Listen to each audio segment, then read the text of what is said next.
Eh bien, bonjour à tous.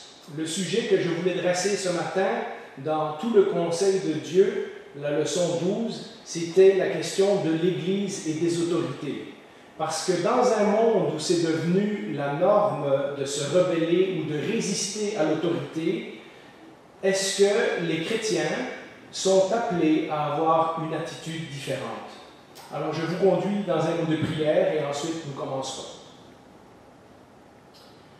Seigneur, alors que nous approchons de ta présence et de ta parole, en ce dimanche où tu nous permets de nous réunir de nouveau, nous voulons examiner nos opinions et nos convictions à la lumière de cette parole que nous disons qui guide notre vie, qui nous donne nos valeurs, qui nous donne nos principes, qui nous donne également ce qui est agréable à tes yeux. Eh bien, Seigneur, que ça soit facile ou difficile, nous voulons vérifier ce que nous pensons à la lumière de cette parole. Guide mes paroles, guide aussi nos conclusions et guide l'attitude que nous adopterons dans les semaines qui suivent suite à l'étude de ce sujet. Merci Jésus. Amen. Alors, le passage que j'ai choisi pour parler de notre sujet ce matin se trouve dans 1 Pierre, chapitre 2, versets 13 à 16, et je lis dans la version Louis II, comme vous pouvez le voir affiché. « À cause du Seigneur, nous dit l'apôtre Pierre, soumettez-vous à toutes les institutions, ça commence bien, toutes les institutions établies parmi les hommes, soit au roi, ça pourrait être l'empereur, le président, le premier ministre, soit au roi parce qu'il est au-dessus de tous, soit aux gouverneurs parce qu'ils sont envoyés par lui pour punir ceux qui font le mal et approuver ceux qui font le bien. En effet, c'est la volonté de Dieu, écoutez, ce sont des mots forts, c'est la volonté de Dieu qu'en pratiquant le bien, donc le bien, il vient de le mentionner, c'est de se soumettre aux institutions établies parmi les hommes, c'est la volonté de Dieu qu'en pratiquant le bien, vous réduisiez au silence l'ignorance des hommes dépourvus de sens. Comportez-vous en homme libre, donc nous sommes libres, mais sans faire de la liberté un voile qui couvre la méchanceté, mais en agissant, au contraire, comme des serviteurs de Dieu. Alors, en fait, le sujet d'aujourd'hui, je l'ai appelé l'Église et les autorités. La soumission aux autorités serait mon premier point. Et évidemment, dans la situation qui nous préoccupe, le coronavirus, nous sommes encore sous l'effet des mesures telles que le port du masque obligatoire, la distanciation sociale, le fait que nos églises ont été fermées pendant plusieurs mois, et donc des règles, des directives qui ont été imposées par les autorités et qui ont affecté notre vie. J'aurais pu intituler ce message en ce premier dimanche où nous nous rencontrons de nouveau, pourquoi on fait ce que l'on fait, parce que ce message aura une suite la semaine prochaine. Et je trouvais que l'Église et les autorités étaient peut-être un terme qui nous permettrait de prendre les principes qu'on voit aujourd'hui et les appliquer à d'autres situations, parce qu'évidemment, nous avons ça en tête, mais il n'y a pas tellement longtemps, il y avait des manifestations contre le racisme et des gens ont été saccagés des centres-villes. Est-ce que le chrétien a le droit de participer à ces choses? Et régulièrement, il y a d'autres événements qui se passent dans la population qui ont à voir avec notre soumission aux autorités. Et je me suis posé la question, qu'est-ce que la Bible nous dit sur ces choses-là?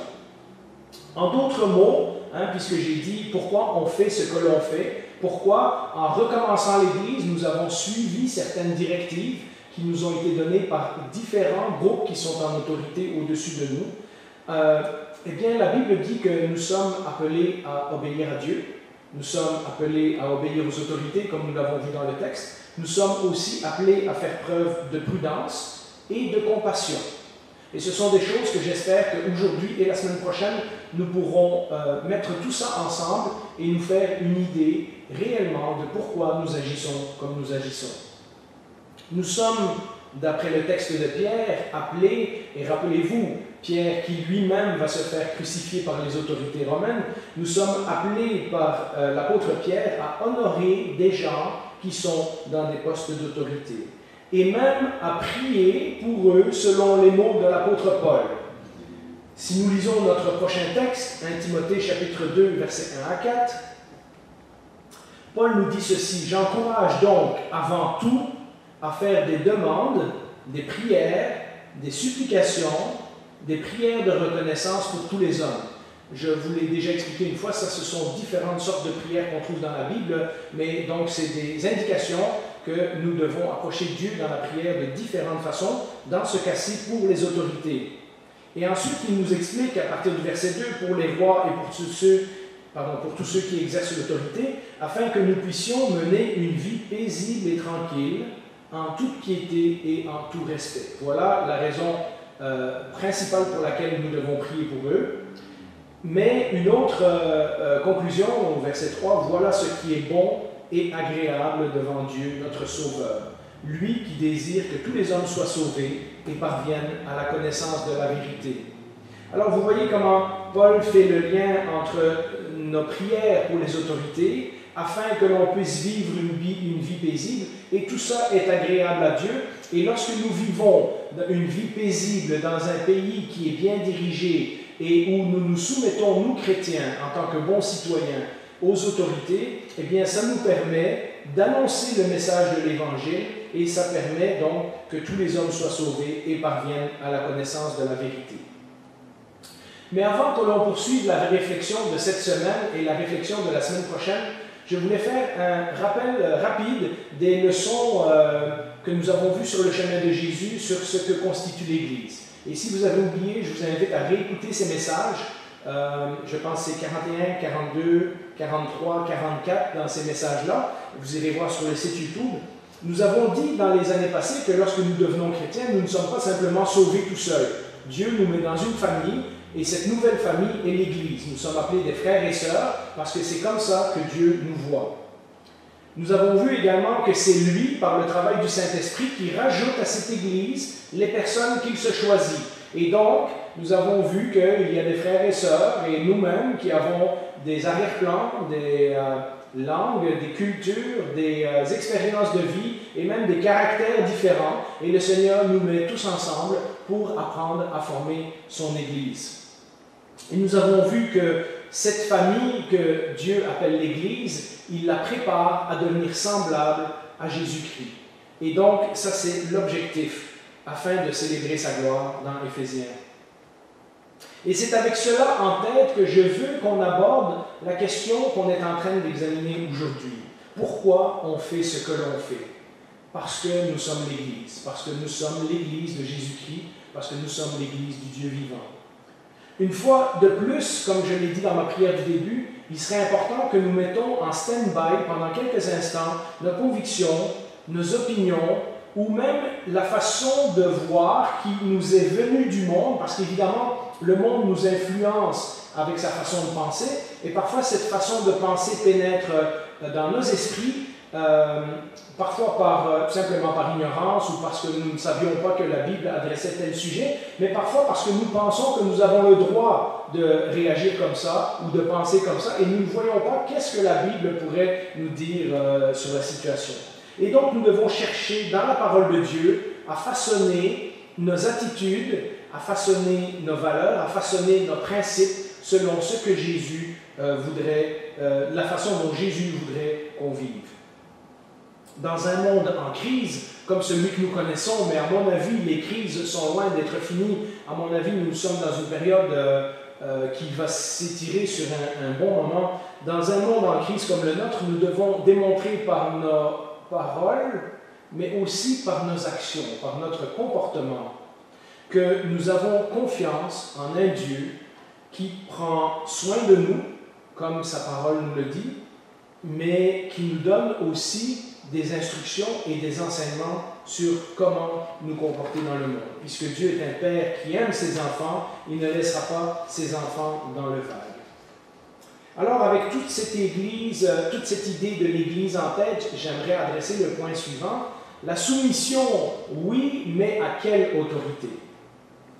Et alors, notre prochain verset nous dit dans Romains 13, et j'ai choisi le verset 1 et 5, mais vous pourrez lire tout le chapitre 13 de Romains chez vous. En fait, si vous ne savez pas quoi faire, ça va être votre devoir cette semaine. Lisez tout le chapitre de Romains 13. Il y a différentes formes d'autorité, différents exemples qui sont donnés dans ce chapitre. Et Paul explique très bien comment nous devons nous comporter face aux autorités. Mais j'ai choisi 2 versets représentatifs pour ne pas allonger inutilement le message. Au verset 1, Paul nous dit de nouveau, dans les mêmes mots que l'apôtre Pierre, que chacun se soumette aux autorités qui nous gouvernent, car, écoutez bien ceci, toute autorité vient de Dieu, et celles qui existent ont été établies par Dieu. Et donc, l'apôtre Paul continue au verset 5, il est donc nécessaire de se soumettre aux autorités, non seulement à cause de cette colère, parce qu'il parle que les autorités ont été établies par Dieu pour faire la justice de Dieu lorsque des gens commettent le mal, mais encore par motif de conscience.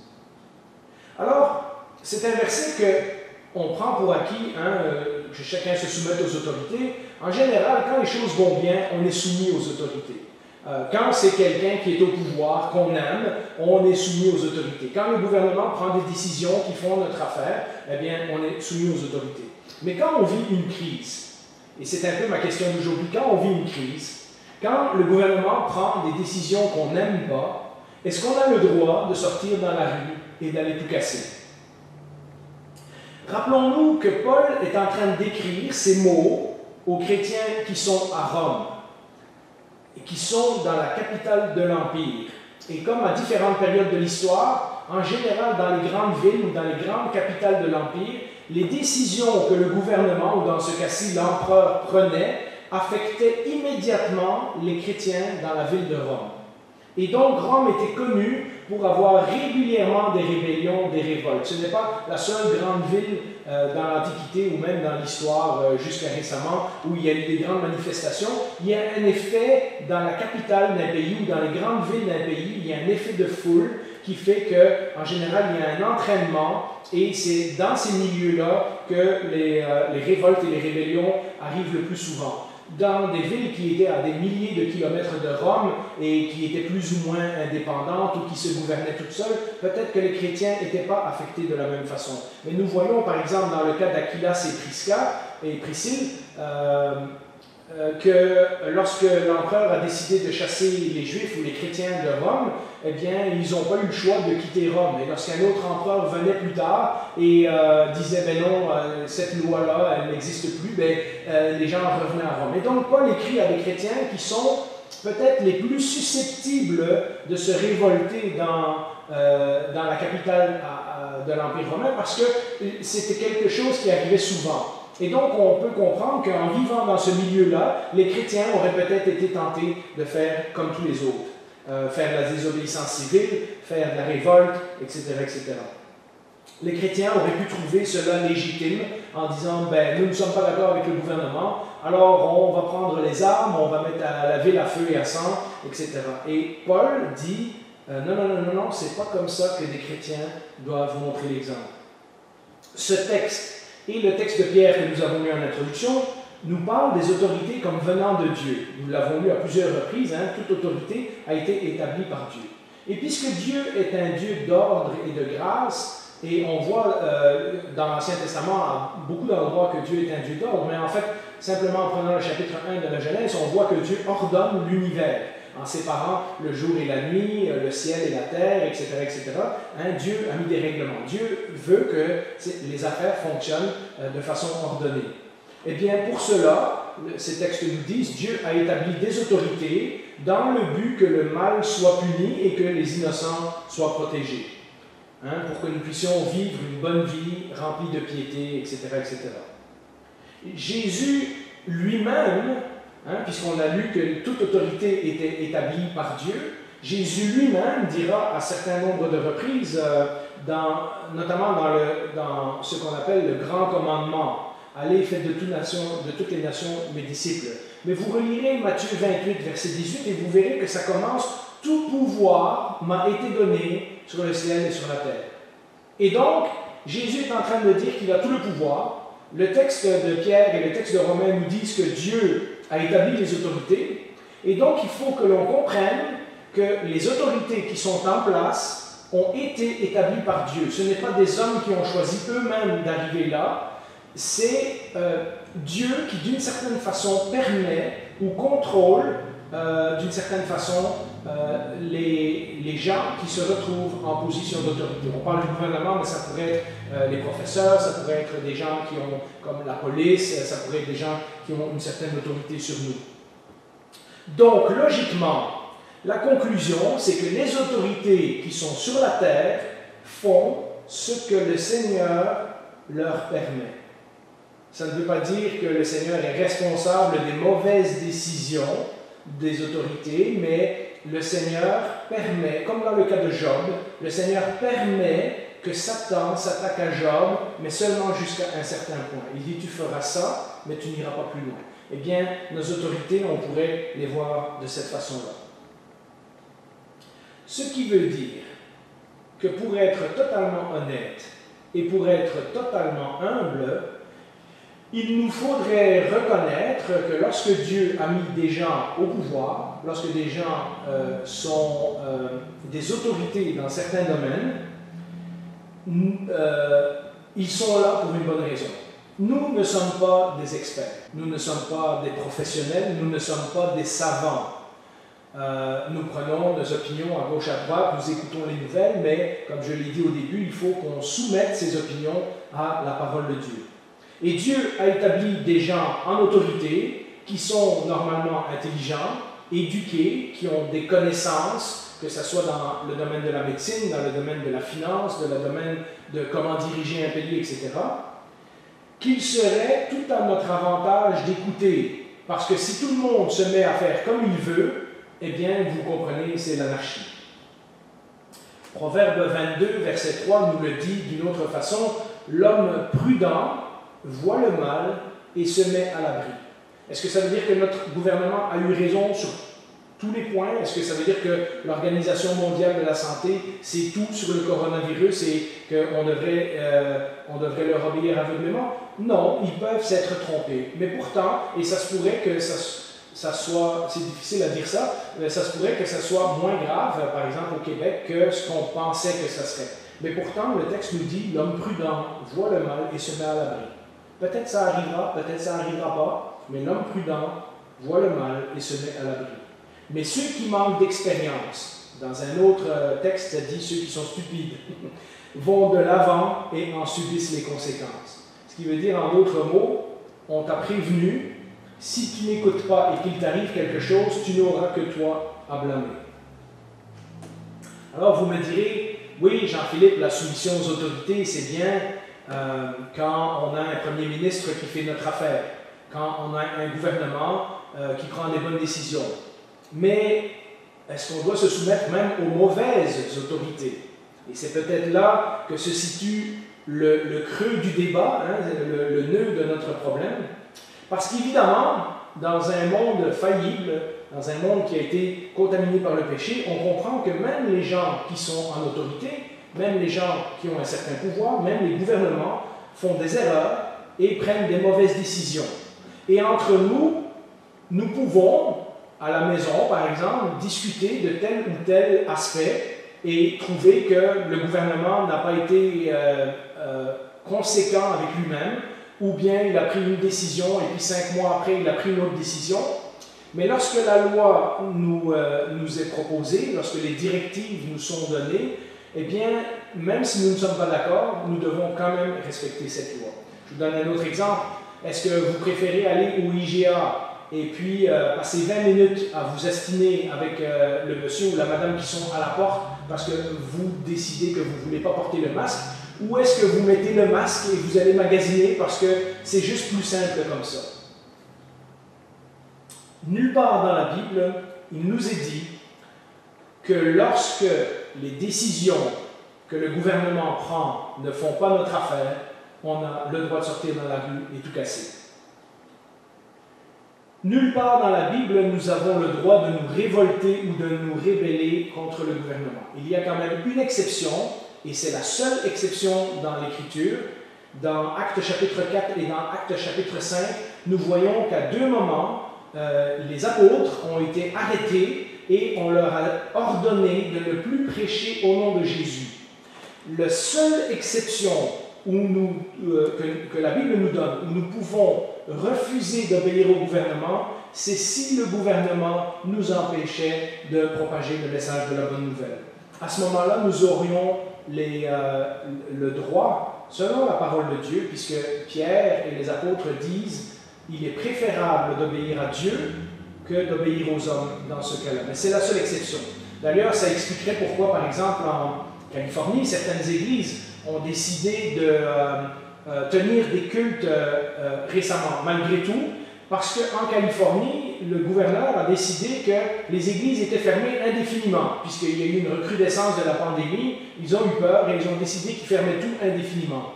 Et là, les chrétiens ont dit, non, là, on est dans un cas où on s'oppose au message de la parole de Dieu et nous avons le droit de résister. Mais dans d'autres États américains, et des grands prédicateurs comme Charles Stanley, par exemple, où il y a moins de cas et où l'Église n'est pas empêchée de se réunir, ont décidé que pour la sécurité de certains de leurs membres qui sont plus âgés, plus vulnérables, etc., pour le moment, c'était mieux de ne pas rouvrir l'Église tout de suite. Et donc, il faut comparer les choses qui sont comparables. On n'est pas dans la même situation. Alors, je disais, même les mauvaises autorités, eh bien, écoutez ce que nous dit l'apôtre Pierre au chapitre 2 et au verset 18, dans 1 Pierre 2, 18. Serviteurs, donc il est en train de parler, en d'autres mots, à des esclaves, hein, soumettez-vous avec le plus grand respect à vos maîtres, non seulement à ceux qui font preuve de bonté et de douceur, parce que nous savons que l'Empire romain et déjà l'Empire grec avant, etc., mais surtout l'Empire romain avait une facilité, approuvait l'utilisation des esclaves, et certains étaient simplement comme des serviteurs. Ils étaient bien traités, ils avaient des bons maîtres, etc., etc. Et d'autres étaient très méchants. Le maître avait le pouvoir sur ses esclaves. Et donc, soumettez-vous avec le plus grand respect à vos maîtres, non seulement à ceux qui font preuve de bonté et de douceur, mais aussi à ceux qui sont d'un caractère difficile. Alors, on aurait pu dire, comment Paul, qui est chrétien, peut dire à des esclaves de se soumettre? Eh bien, c'est vrai que dans les racines même du christianisme, il était inévitable qu'à un moment donné, dans une société chrétienne, l'esclavage disparaisse, parce que tout dans les valeurs chrétiennes font qu'à un moment donné, l'esclavage parmi les chrétiens devient inacceptable. Mais Paul n'appelle pas les chrétiens à son époque à se révolter contre l'esclavage. Il dit simplement, si tu es chrétien et que tu as un maître au-dessus de toi, sois un exemple. Soumets-toi à ce maître. Et cela veut dire, même les maîtres qui avaient un caractère difficile, comme nous dit le texte.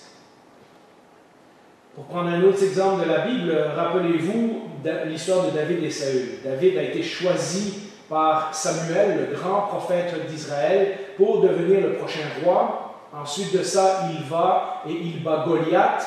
Et là, il devient populaire, il devient célèbre, au point que même Jonathan, le fils du roi, donc celui qui devait succéder sur le trône à Saül, devient son ami, lui donne son épée et son vêtement et dit « Regarde, toi tu seras roi, moi je serai ton second. » Et donc, tout le monde voit, David lui-même voit que sa vie est en train de changer, il est bien parti pour être en direction pour être roi. En plus de ça, le roi lui donne sa fille à marier, donc il est rentré dans la belle famille, et tout à coup, Saül se retourne contre lui par jalousie, essaye de le tuer à plusieurs reprises. Et là, nous avons donc un jeune roi qui est selon le cœur de Dieu et qui a été témoin par le prophète Samuel, qui est reconnu par le peuple et qui est une personne douce, gentille, agréable, etc. Et nous avons Saül qui consulte les devins, qui a tué des gens qu'il n'aurait pas dû tuer, qui désobéit à l'Éternel plusieurs fois, qui prend des responsabilités sur lui qui sont celles de Samuel, qui ment, qui triche et qui essaye d'assassiner David. Et qu'est-ce qui se passe? À 2 reprises, nous avons David qui, lorsqu'il est poursuivi par Saül, et il aurait pu prendre les choses en main et décider de se protéger ou décider de se venger. Et à 2 reprises, il a l'occasion de tuer Saül, et à 2 reprises, il dit « Non, je ne mettrai pas la main sur celui que l'Éternel a choisi. » En d'autres mots, le Seigneur l'a mis au pouvoir, je vais attendre que le Seigneur l'enlève et ensuite ça sera ma place. Mais moi, je ne prends pas cette décision dans mes propres mains. Il aurait pu prendre les moyens et pourtant il a laissé Dieu s'occuper de sa vie. Et puis, si nous relisons le passage de 1 Pierre chapitre 2 avec Romains 13, c'est peut-être l'autre texte que vous devriez lire cette semaine, dans 1 Pierre chapitre 2, dans la suite du texte que nous avons lu au début, ça nous montre que la raison que nous faisons cela, c'est parce que Jésus lui-même nous a montré un exemple. Jésus lui-même a été soumis aux autorités. Et à quelles autorités? À des autorités qui voulaient le mettre à mort. Alors que Jésus était l'homme le plus extraordinaire qui a jamais vécu, alors qu'il était le Fils parfait, alors qu'il était le voisin parfait, alors qu'il était le frère parfait, alors qu'il était l'enseignant parfait, alors qu'il était le Fils de Dieu incarné, sans péché, et qu'il n'a rien à se reprocher, Jésus est en train d'être condamné par les autorités juives et les autorités romaines à mourir de la façon d'un criminel pour des péchés qu'il n'a pas commis, mais pour payer pour vous et moi. Et donc, c'est la plus grande injustice qui a jamais été commise dans l'histoire de l'humanité. Et pourtant, lorsque Jésus se présente pour son procès, pour ses différents procès, il se soumet aux autorités. Et on pourrait dire, ben oui, les Romains sont venus l'arrêter, ils n'avaient pas vraiment le choix. Mais rappelez-vous ce que nous dit Jean 19, verset 11.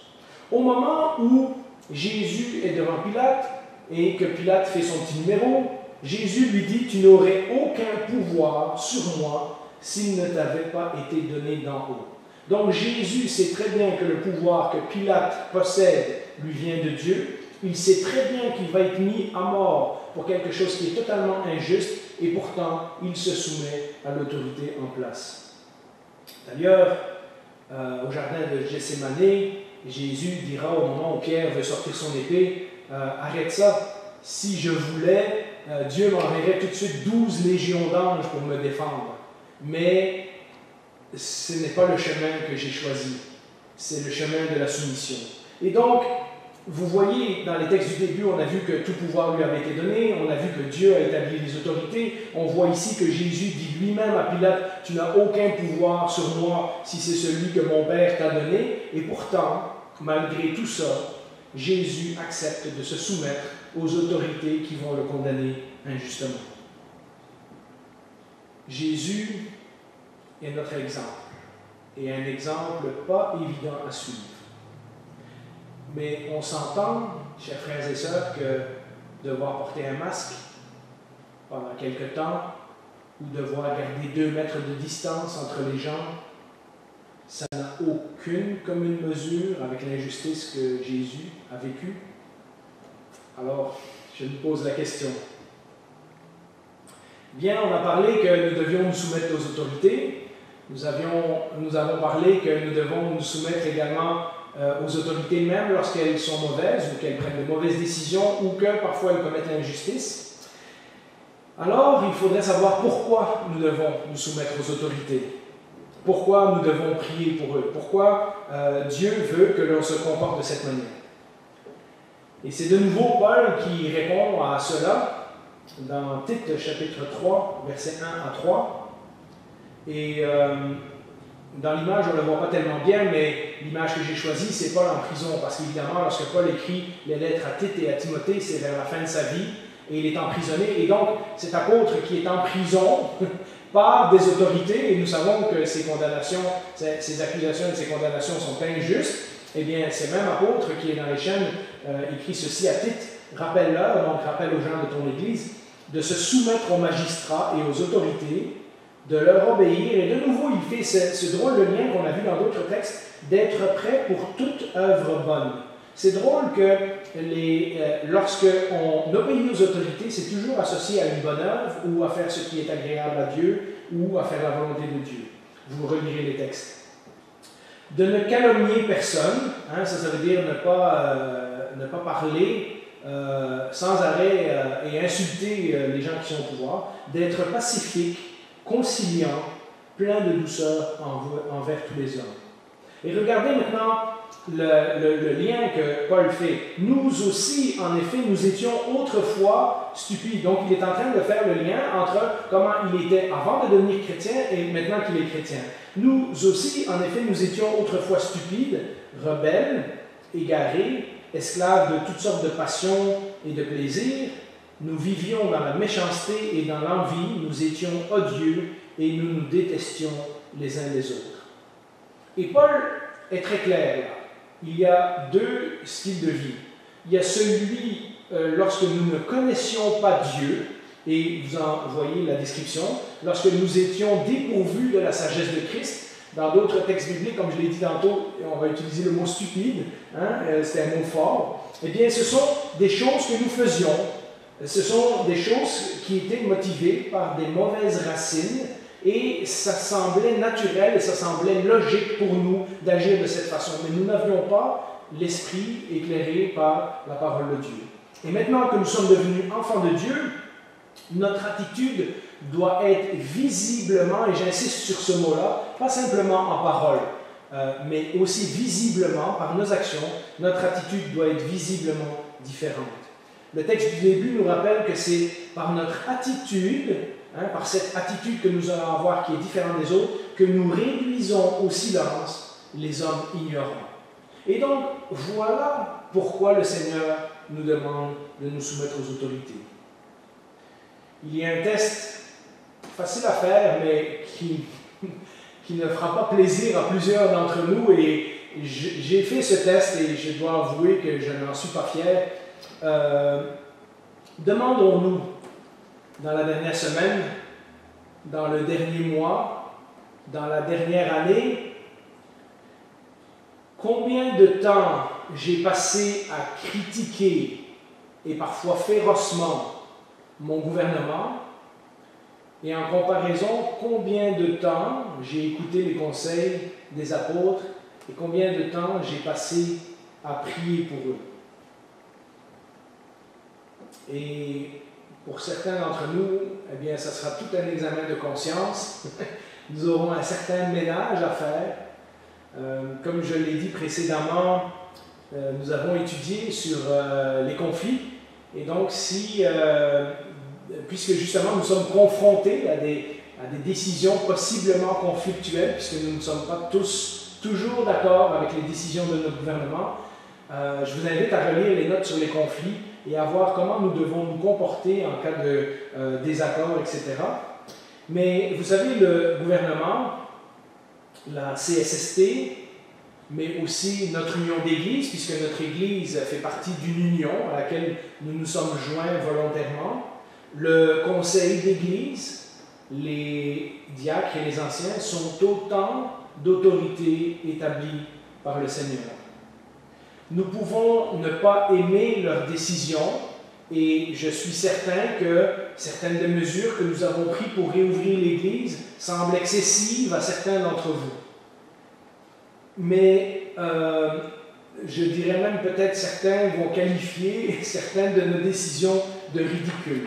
Mais la Bible ne nous donne pas la permission d'aller crier sur tous les toits notre désaccord, de calomnier nos frères et sœurs, de claquer la porte et de vouloir quitter l'Église, d'afficher des messages agressifs sur Facebook ou de pratiquer ouvertement la désobéissance. La semaine prochaine, je vais parler du respect pour les frères et sœurs qui sont plus faibles, donc je vous invite à écouter ce message aussi, puisqu'il fait un petit peu suite à ce que je viens de dire.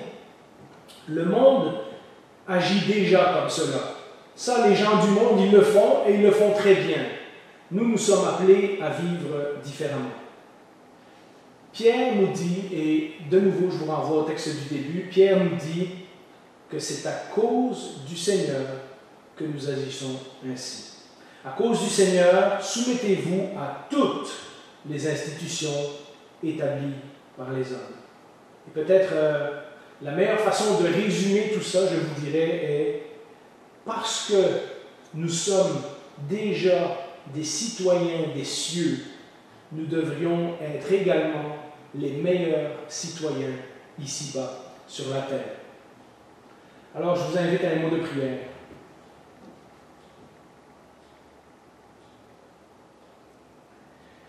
Seigneur, lorsque nous approchons de ta parole, particulièrement sur un sujet comme celui-ci, celui de la soumission, un mot que nous n'aimons pas beaucoup, lorsque nous approchons de ta parole, évidemment, il y a les textes que nous aimons, il y a les promesses qui nous font du bien, il y a les versets encourageants, mais il y a également des textes et des règles, des valeurs, des principes qui remettent en question certaines choses que nous pensions, certains droits que nous croyions que nous pouvions exprimer de toutes les façons.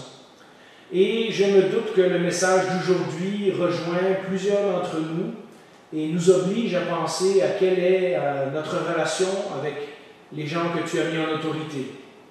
Évidemment, les premiers qui nous viennent en tête, ce sont les gouvernements, mais également nos patrons, également nos parents, pour ceux d'entre nous qui sommes enfants et qui sont encore à la maison, les différentes autorités qui nous entourent. Seigneur, ce ne sont pas des choses faciles, ce sont des choses qui sont même difficiles à changer, mais nous voulons le faire parce que nous voulons le faire pour toi. À cause du Seigneur, à cause de toi, nous faisons ces choses. Parce que notre vie doit être un témoignage non seulement en parole, mais aussi visiblement. Nous te remercions parce que comme un Père qui nous aime, tu ne nous as pas laissés dans le vague, tu nous as donné des instructions, tu nous as donné des principes, tu nous as donné des exemples. Et nous te remercions pour cette parole parce que nous savons que dans tout cela, tu le fais pour notre bien et pour le bien de ceux qui nous entourent. Alors que nous vivons dans cette crise, dans ce monde qui est encore en crise, nous te demandons, Seigneur, de nous aider à être semblables à Jésus, à être les exemples que nous devons être pour que les gens puissent être attirés à toi et être convaincus par ta parole. Au nom de Jésus, nous te prions. Amen. Et avant qu'on s'en aille, eh bien, je voulais vous laisser un dernier verset, mais j'ai gardé ce verset-là pour la fin parce que je ne voulais pas que vous croyiez, si j'avais commencé le message avec ce verset-là, je ne voulais pas que vous croyiez Jean-Philippe il dit ça parce qu'on ne va pas être d'accord avec ses décisions ou celles du conseil. Et donc, je voulais vous laisser ce verset. C'est un verset qui se trouve dans Hébreux 13, versets 17 et 18, et qui dit ceci. Obéissez à vos conducteurs. Et donc, il est en train de parler à vos conducteurs spirituels, donc les gens qui sont responsables de l'Église. Et soumettez-vous à eux, donc encore le même mot soumission, car ils veillent sur votre âme en hommes qui devront rendre des comptes. Vous savez, on est très conscient que nous devrons rendre des comptes à Dieu. Et certaines des mesures qui ont été choisies pour notre Église ont été choisies avec cela en tête. Pas pour vous déranger, pas pour vous imposer des choses, mais parce que nous sommes responsables de vous. Un nombre de gens du Conseil et d'autres membres de l'Église ont travaillé à ces différentes mesures et ça serait bien que nous respections leurs décisions, même si nous ne sommes pas d'accord. Et comme je vous l'ai dit au début, ce sont des décisions qui vont changer au fur et à mesure que la situation évolue, mais on commence comme ça. Mais le texte continue. Ils pourront ainsi le faire avec joie et non en soupirant, ce qui ne vous serait d'aucun avantage.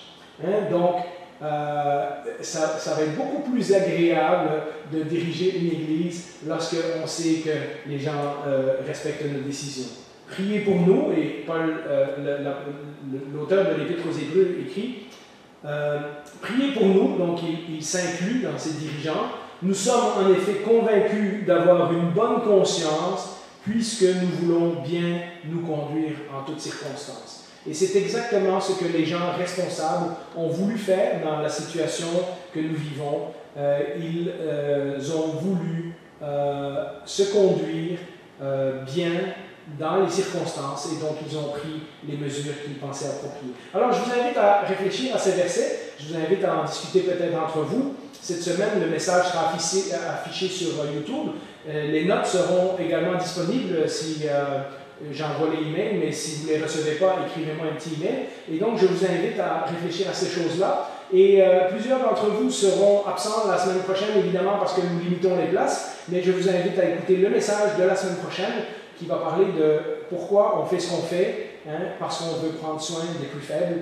Et donc, ça sera la semaine prochaine. C'est Romains chapitre 14. Donc, nous aurons Romains chapitre 13 et Romains chapitre 14.